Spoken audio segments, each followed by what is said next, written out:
Good morning, everybody. Welcome to SIGG'S On, where it's all academic all the time. We're here with Dr. SIGG'S. My name is Nick Lemuel. I'm one of the counselors for 8th grade this year. Today what we want to do is bring you some information that is going to be crucial when we talk about algebra testing. So, without further ado, Dr. SIGG'S, why don't you kick it off? Give us a little bit of introduction to Algebra 1 testing and how this is going to look for these guys. Go ahead. All right, so basically what will happen is in the second week in February, February 10th, February 11th, all 7th grade parents will be receiving a letter. Probably receive it through an email from the 7th grade office, okay? And that will be a letter that is pretty straightforward, right? And it will talk about the algebra testing that will be taking place and the criterion used to select students for algebra in 8th grade. Okay? This is an accelerated math program that we offer in 8th grade. Students are not required to take it. So if you look at your son or daughter and they're not really interested in math, or it's not a strong suit of theirs right now and they would prefer not to take the algebra prognosis testing, it is not a requirement. Okay. One of the things that we like to put a video together and like I said, it's a pretty detailed, straightforward letter. It's not meant to be negative, but you have to kind of outline things in a clear way. We do a video to follow up just because in case people, have some questions, hopefully we'll be able to answer those questions for you in a conversation. Sure. Okay, so that's kind of why we double this up. You'll receive the letter. I would ask that you take some time, okay, to sit down with your child because you have like a month. There's 3-4 weeks in between where you can have that important conversation with your child about how important their performance is on these 2 tests that they'll be taking in early March. And Mr. Lemuel will talk to you about that in a second. Okay, one of the things that I hear sometimes from parents when their kids don't make it or don't qualify is that, well, if we would have known that they needed to do this, then I would have made sure that they would have been better prepared and taken it more seriously. And so, like I said, the reason that we're putting a letter together and a follow-up video is so that you will have that opportunity to sit your kid down and say to them, hey, look, this day is going to be this test. This is what you need to get, and this is how you need to approach that. Okay? Approach it seriously.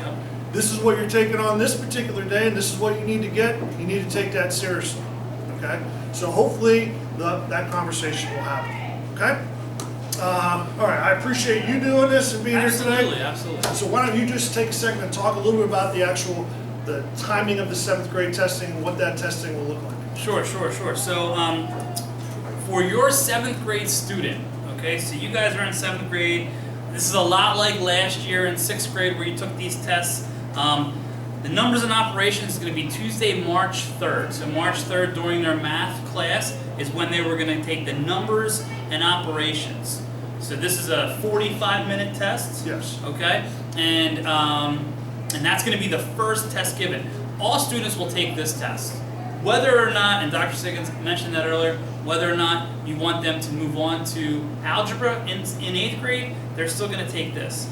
And the reason for that is it's a benchmark test of what they should have learned in 7th grade. So we all teachers in 7th grade want to see how well they're doing on 7th grade math standards. So to me, to them, it's a good way of evaluating student performance and teacher performance during that period of time. Okay, so all kids will take the numbers and operations test.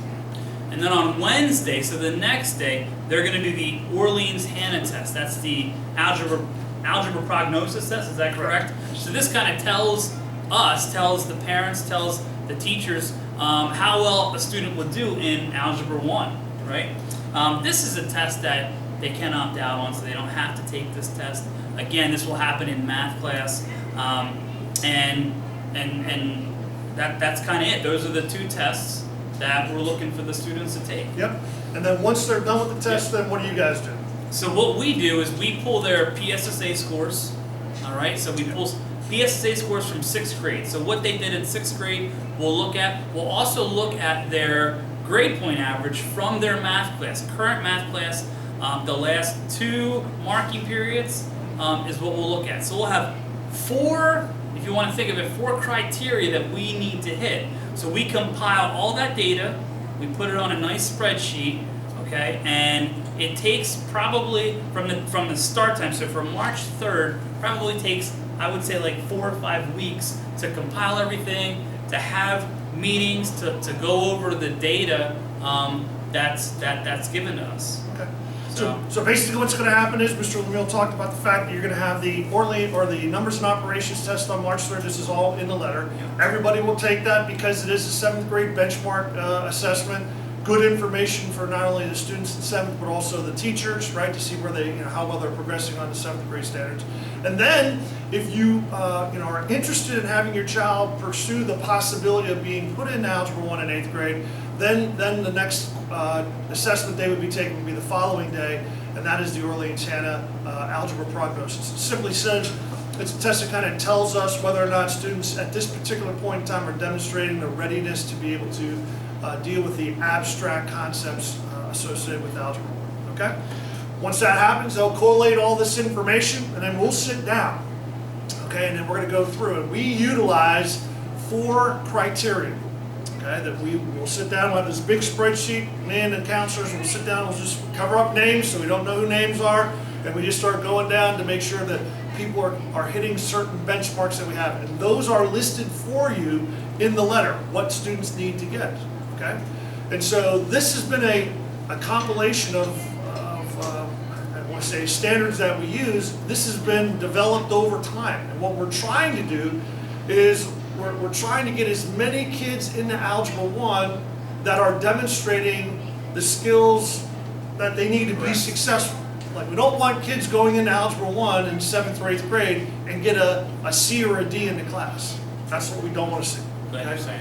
What we want to see with kids that go into Algebra 1 early in 7th and 8th grade, we want to see them getting A's and B's. That's what we want, okay? Because, once you get into this track, if you will, going into high school, you're on a track where, we provide you with the actual course tracking, if you will, for the high school math sequencing. You'll see that. If you're taking Algebra 1 in 7th or 8th grade, the expectation is that you're going to be taking some high-powered math classes, by the time you're 10th, 11th, and 12th grade years, okay? So that's really the big picture goal that you should be having right now, all right? So here are some of the criteria that we use, and I'm just going to tell you that there are 2 of them that, to me, absolutely are the most important, okay? And the first one is, how well did they do on the numbers and operations? Because if you're not performing well on your 7th grade, basic skills, add, subtract, multiply, and divide, positive and negative numbers, and exponents, and order of operation, and basic equation. Okay, if you're having a hard time with that, okay, that's an issue. The standard that we use, okay, is a 24 out of 30 questions correct. 80%. 80%. So we're not asking people, okay, to get a 100 on it. No. We're asking you to get a B minus. If they cannot get a B minus on that particular, that's a huge red flag. That's right. Because when you go into Algebra 1, you're going to be missing out on, those number facts and so forth, and that number sense that you would have the opportunity to get again in 8th grade to some degree. Okay, so that is the number one. We're looking for at least a 24 out of 30, B minus. The second thing that we're looking for, and this is the second big one, is the Orleans-Hannah Algebra Prognosis Test. In that particular case, we're looking for students to get a 45 out of 50 questions correct, which is a 90. Okay, the test deals with a lot of abstract ideas. Algebra 1 is basically you're taking numbers and replacing them with letters, right? You're going to have to be able to manipulate those. So we're hopeful that when we see kids get in that 45 or above, that's usually a good spot for us to say that they're at this particular point in time ready. Those are the 2 big ones. If students do not get both of these, they're not going to be admitted in. I mean, they will not be given that opportunity. Okay, so that's why it's important for you, right, Mom and Dad, to sit down with them right now and say, hey, you need to take these tests on these 2 days seriously, because these are the ones that usually will get people in the most trouble. And there's no retakes, there's no redos. Like, you're taking this once, can't let them take it again. That's correct. So okay. The third piece of information that we sit down, so if a kid gets that satisfies the numbers and operations, they satisfy the Orleans-Hannah, then the next thing that we look at is we look at their cumulative average, okay, in 7th grade. Okay, so we want to make sure that their cumulative average is in mathematics, is a 94% or higher, okay? Now, when we start getting into this is where we start getting into some subjectiveness, right? Because you're dealing with, you know, how does the teacher grade homework? Do they grade it for accuracy or completion? Does the teacher give extra credit? Does the teacher not give extra credit? Does the teacher let kids redo portions of the test and give so you get into all these different nuances that make it kind of difficult, right? So that's why we set the bar a little bit higher with the 94, because we want to make sure that kids are performing at a high level the entire time. Big number like a 94 indicates that kids are doing their homework consistently, okay? Not all the time, you know, but some kids can. Most of the time, yeah. Most of the time, though, in order to score that highly in that particular class, for your math class, you are going to have to practice. So homework is something that we would assume kids are doing and doing pretty consistently to get a score like that. And they're getting evaluated in that math class on the skills that you're looking for them to master. So that 94% is saying, hey, they're mastering 7th grade math right now. You know, let's look to see, you know, would they do well in a higher level math class. Correct. Yeah. Finally, the fourth piece of information that we look at is we look at a student's, 6th grade PSSA math score. Okay, and quite frankly, what we want to see on that is, I don't really care where they score in terms of advanced, but we want them to be in that advanced area. Okay, they can be at the very low end of advanced. It doesn't matter to me. But if they're basic or proficient, once again, basic would give me a red flag, and proficient, not necessarily where we want them to be either. So they need all 4 of those. Okay, they need to get a 24 out of 30 on the numbers and operations, a 45 out of 50 on the algebra prognosis Orleans-Hannah. They need a 94% cumulative average in 7th grade math, and they need an advanced on their 6th grade PSSA. So we're looking for those. Okay. Once we go through the spreadsheet and we, like I said, cover names and we identify the kids that make it, then certain things are going to happen. So what happens next? So once we go through that list, or once Dr. SIGG'S goes through that list with the counselors, there will be letters sent home. Okay? 2 letters will get sent home. Either one will be a yes letter. So your student hit those 4 criteria, they're in. They have that option, again, to take that Algebra 1 course. In 8th grade. There'll also be a second letter saying no, kid did not qualify, student did not qualify, they did not hit the criteria that were laid out, and then they would take 8th grade math, which would then prepare them for Algebra 1 in 9th grade. Those letters that you guys will receive, the yes letters, ask if you want to take it. So that would need to get sent back as soon as possible. Again, I'm not sure what the dates will be. It'll be on your letter though. So at that point, that's when you would parents would relay that information to the 7th grade counselors. Correct. So basically when we send these letters out, I mean, we really do our very best. Once the tests are done, the counselors then really start working on the fact that they want to collate, first correct all the tests, because they have to be corrected, and then we have to get scores for those, and then we have to compile the spreadsheet for all 7th grade students. And then we have to sit down and go through that. And that does take 2 or 3 hours to effectively go through that. And then once we get done with that, we start preparing the letters to be sent home to parents. Okay, if your child gets a yes, that does not mean they are required to go into it. And we will have every year we have a group of students whose parents say, you know what, I don't feel like you're, even though you qualified, you just kind of barely qualified. So I want them not to take that. That's awesome for me. It doesn't matter at all. Okay, you can certainly opt out of it if you qualify. And then the letter for the note situation will actually list on the letter the actual scores of your child. Okay, so you'll see where they came up short, if you will, in terms of the qualifications. So you have the letter with the qualifications. You'll see what their scores were, and you'll be able to see what happened. What I will tell you is this. I mean, this is, every year when we get to this particular point in time, it gets unfortunate. right? It does. I mean, and the thing that I would suggest to you is this, and I've been doing this a long time, and I was a former high school math teacher, so I've seen what happens at the later part of a kid's high school career if they start too early and they're not prepared. It's a struggle the whole way through, and we want to try to avoid that. I would tell parents this. I mean, I know we all feel good. We as adults and parents feel good when our kids are being successful.